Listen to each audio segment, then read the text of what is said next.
Welcome everyone. Today we have a patch review for the October 2nd patch update, in which Tusk's foes are brought back down to earth. Yes, they used to get Hadouken onto the moon and never landed. They became like godly units that attack from above. So let's have a quick look. Not a big patch, but some interesting changes. So summon unit challenge is removed, and no one doing that without summonings, right? So fix the issue with the current targeting, which is fine. The Tusk punches are changed, and lastly, the animation notice for Tiny. So generally it's okay. The hero changes is going to be our big focus. We have played multiple Lord games before this patch review, so we tested all the changes out pretty much, and this to give us a comprehensive explanation and tested and practiced. So we did really well in those games as well. We came first, and third. So Lycan shift. It feels Lycan is weaker after he got his puppies taken away, and he's not great. This really reduces his survivability as well. So Lycan still is going down the hill. We tried Lycan with Hunters, we tried Lycan with the 3-star Lycan, tried many things with Lycan, not enough. Very much of a below average tier 3 unit. Even at 3-star, he doesn't feel game-changing anymore. Secondly, Slardar. The Slardar Corrosive Haze is affecting his closer units. Not a big game-changer, and I don't really notice it. Slardar is usually just there for the scale, and rarely do we see a 3-star Slardar. Because he's melee, he doesn't do enough damage. Although that said, a Slardar in a warrior lineup can still work with scaled. After that, Venomancer.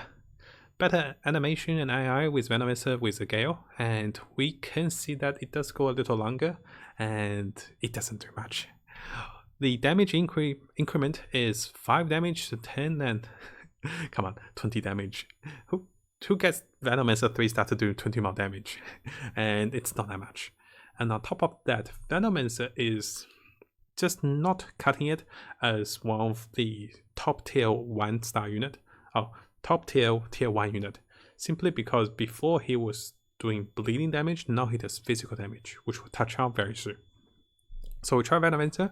Even in the early games, the Savages are much weaker, and this buff to Venomancer we can't really tell because it's 5 to 10 damage. Next part is Viper. We tried Viper, alright. We saw Viper through, and we knew exactly what to do with Viper. Viper is not a scaled dragon. Notice that something strange or funny happened here. Every unit have one ritual, one class. So we were born as a human, and I'm Asian.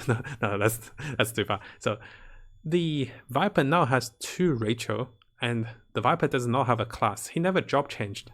His class used to be assassin.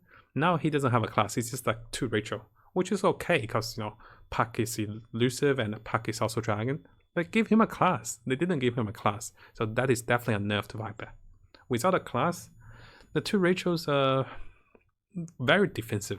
One is to give the whole team magic protection. The second one is to activate the dragons and give him more defensive capability. So yeah, Viper, our chat is like, Viper, get a job. He needs the job change. Find the job change NPC. So Viper Strike is removed. Very strong spell. Viper Strike used to be single-handedly killing a 2-star when Viper was like 3-star, or sometimes when Viper's 2-star, he will single-handedly kill a 2-star unit just with a strike with mages. After losing Viper Strike, Viper gets Neotoxin. Viper poisons 1 cell. It's not the whole map, guys. It's 1 cell. I couldn't even tell where he poisons. He does 50, 100, and 150 damage per second onto the enemy 1 unit, and disabling their passive, not alliance, because Doom will disable the enemy alliance as well. This one only disables the passive for 5 seconds. So over the course of 5-second duration, which is a 5-second CD, Viper does 250 of 500 damage and disable the enemy's passive. Not many units have passive, to be honest. There is, to think of this, Jorringer, Anti-Mage, Luna, Troll Warlord. Not many passive units, and once the unit moves, Viper has to strike again or poison the cell again, because if the unit moves, he doesn't poison the unit, he poisons the location. So all in all, it is a lower cost spell. I give the Viper a Brooch of Aggressor, so he attacks to gain mana. He was able to constantly cast a spell every time he attacked. That was a 3-star Viper. He was doing 750 damage with the poison over 5 seconds. He was top 2 with damage together with the 3-star Chaos Knight and Dragon Knight 2-star. So in that sense, Viper is definitely nerfed because you can't run him in Assassins anymore. Yes, you can say, hey, I just go 6 Assassins, then we get Viper for the scaled, then we get Dragon Knight like before. But then notice that you're missing a crucial stunner, Tidehunter. So Tidehunter is better than Viper in most cases. And then the question comes to the mind, when will Viper be useful? What it comes to us is, how do we make Viper useful? Is with Dragons, Knights, and Scaled. This allows the Knights to go to level 10. We have the Dragons, 6 Knights, Heartless, Warlocks at level 9. Then we add a Medusa, a 1-star or 2-star Medusa. That gives the Knights a crucial stun, great damage procs with Medusa, and lastly, the Medusa and Scaled Viper allows the Knights to be so much tankier. We were great against mages and we had so much fun with it, and the Medusa was actually single-handedly winning us the rounds because the enemy fights into us, then she casts, everyone gets stoned, then we fight forward. And units that are stoned should take additional damage from the stone as well, with physical damage. So the only thing we can think of with Viper right now is maybe run Viper with not even mages, because if your poison is 1 cell, it's not a great mage spell. It's like a single target, that's DOT. Run Viper with the Knights, you can go 4 Knights and 6 Knights. You can go with Dragon Scaled Knights. You can run Viper with Tidehunter, run Viper with a Slug, or even run Viper with Medusa. So that's what worked for us. It did take us to first with that game, and I'll be posting those games for you guys very soon. Next up, the big time contract. Oh boy, the nerf to this one was too big. The nerf to this one is tremendous.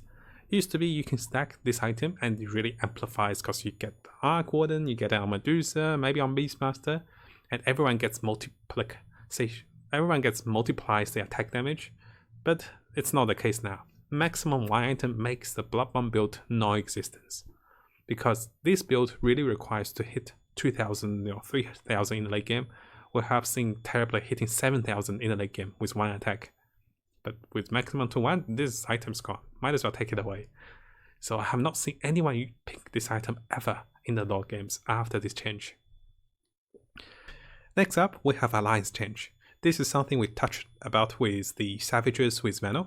So the change is Allied Savages no longer give a bleeding damage, which I believe was 5, 10, 15. Now it does, they gain 4, 8, and 15 additional attack damage each time they land on enemy. So this replaces the bleeding, and this repeats. If you've played Dota 2 before, it's like Ursa Warrior. But Ursa Warrior's Furious Swipes are like pure damage. Are they? I need to double check. But this one, it's not good. I want to say something good about it. We tried the Savages. We tried Savage with Hunters. We tried 3-star Lycan, 3-star Tusk, Master of Madness Veno. I know, we tried everything. In the Lord game as well. And that's just how it works. If you gain 4, 8, like you just keep getting damage, it sounds good on paper, but those damage are reduced by armor. Compared to the bleeding damage that stacks, they are not reduced by armor. They're DOT, because if you die, the damage still stays on the unit. Here you have to be constantly hitting, you could be stunned, you might not be able to attack the target because of barricades, because of balloons, tied onto balloons, and the damage is reduced by armor. So Warrior counters you, Knight counters you, because it's physical damage, they're reduced by Knights, Scrappy counters you, everything counters you. You can also miss. On top of that, the Savage units are not the best for survival or attack speed. The Tusk is in the front line, so is Lycan, so they can't really stack up the damage. Venomancer is in the back line, and Enchantress and Longdred are very slow with attack speed, so Venomancer is the best attack speed candidate. We found the 2-star Veno, chuck a Master of Madness on him just for the attack speed. He eventually hit up to 250 damage. But is that really game-changing, 250 damage? That's after like 20 seconds of stacking. So I have to say it's not a 3-star Veno, it is a 2-star Veno with 100 damage base to start off. Decent attack speed, so he was hitting 1.33, but just not good. So this is actually a massive nerf to Savage. Before, the bleeding still make them viable in the early game. Now with the damage change, they're not that great in the early game. So they have no place in the game anymore. Early game, they're like, we can't like overpower anything. They're just acceptable. In the mid game, everyone gets armored up. It's either warriors and just they get the tanks up and 2 stars, or maybe even a chainmail. So they miss out the timing for mid game, and they have no presence in the late game. Mages blow you up and Scrappies blow you up. Knights out heals you, and just so many different builds. Assassin just explode you, like they jabs you. So I definitely don't recommend trying Savages unless you just want to test the new mechanics out. I have to say I haven't not tried the 6 Savages before. I tried 2 and 4, not tried the 6 because I kind of know it's going to be a losing end. So if you have tried 6 Savages, let me know if you find a niche playstyle for it. Definitely let me know in the comments below, guys. I don't want to say too many harsh things about Savage, but I have to be honest with you. This is not a build I recommend to go into unless you're just transitioning and you're like, hey, just 2 Savage for now, we change them later. To summarize, this is an interesting update. With the change of Viper, I'm loving my Dragons, Knights and Scaled. With the change to Savage, I really do recommend giving it a try and just to know exactly how weak they are.